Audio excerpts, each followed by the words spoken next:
নারী পুরুষ নির্বিশেষে যে ধরনের ভাষা বিশ্ববিদ্যালয়ের ছাত্র পরিচয় দিয়ে ব্যবহার করা হচ্ছে, আমি লজ্জায় মারা যাই। এটা তাদের নিজেদেরই এই জায়গাটায় রেকটিফিকেশনের প্রয়োজন আছে। তবে এই ধরনের নোংরা এবং মিথ্যাচার যদি চালাতে থাকে, হয়তো একটা পর্যায়ে আমাদের আইনগত ব্যবস্থা নিতে হবে, কারণ ইট ক্যানট গো অন ইনডেফিনিটলি। নারী পুরুষ নির্বিশেষে যে ধরনের ভাষা বিশ্ববিদ্যালয়ের ছাত্র পরিচয় দিয়ে ব্যবহার করা হচ্ছে, আমি লজ্জায় মারা যাই। প্রবাবলি যাদের কোনো লজ্জা নাই তারা আসলে কিছু অনুভব করে না। আপনি প্রথমে যে প্রসঙ্গটা টেনেছেন সেটা হলো একটা শব্দগত ব্যাপার আর কি, এটা দৃষ্টিভঙ্গির ব্যাপার। আসলে পরিবেশ নষ্ট করতে, একটা প্রতিষ্ঠানের পরিবেশ নষ্ট করতে যে আপনার 80% মানুষ খারাপ হতে হয় তা না, 10% মানুষ বা ইভেন 5% মানুষও একটা প্রতিষ্ঠানকে এমন এক জায়গায় নিয়ে যেতে পারে যে প্রতিষ্ঠানটা প্রপারলি ফাংশনিং থাকে না।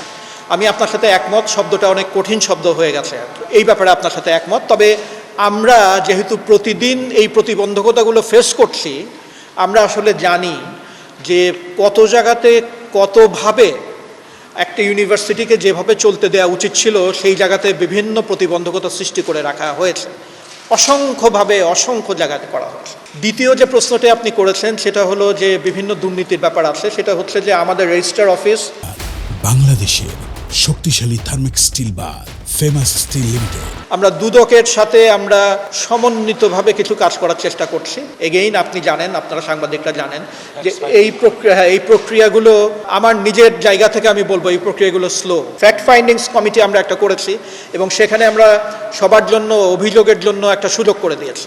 এই জায়গাটাতেও খুব বেশি অভিযোগ আসছে না, যেটা হচ্ছে যে বিভিন্নভাবে অভিযোগ লোকে বলছেন, কিন্তু যখনই রিটেন ডকুমেন্ট এবং ফর্মাল কথা বলা হচ্ছে তখনই সেই জায়গাতেই যেন কিছুটা দ্বিধাদ্বন্দ্বের একটা পরিবেশ আছে।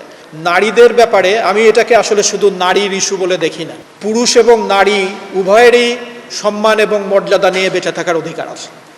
আমরা সাইবার বুলিংয়ের জন্য নির্বাচন কমিশন একটা সেল কাজ করছে। এগেইন আমাদের জন্য খুব সুবিধা হয় যদি ফর্মাল অভিযোগগুলো ফর্মালি আসে।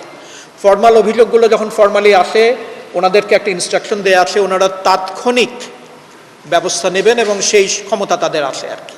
তো তারা আসলে অতি কঠোর ব্যবস্থা নেবেন বলে আমার মনে হয়, কারণ এগুলো আসলে বিশ্ববিদ্যালয়ের জন্য সম্মানহানিকর এবং যারা এগুলো করে আমি ব্যক্তিগতভাবে সন্দেহ করি তাদের আসলে বিশ্ববিদ্যালয়ে থাকার মতো যোগ্যতা আছে কিনা।